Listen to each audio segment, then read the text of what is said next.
Welcome to Samba Samba. Enjoy the video.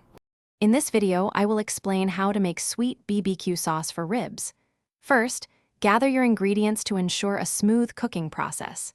This easy method will guide you through creating a flavorful sauce that perfectly complements any rib dish.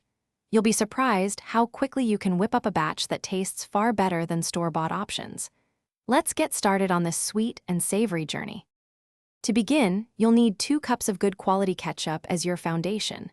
For that signature sweetness, grab 1/2 cup of packed brown sugar. A crucial element for balance is 1/4 cup of apple cider vinegar, adding a pleasant tang. Don't forget 2 tablespoons of Worcestershire sauce to deepen the flavor profile. Finally, we'll add some key spices to round out our delicious sauce. Now, combine all your measured ingredients into a medium saucepan. Whisk everything together thoroughly until it's completely blended and smooth. Place the saucepan over medium heat and bring the mixture to a gentle simmer.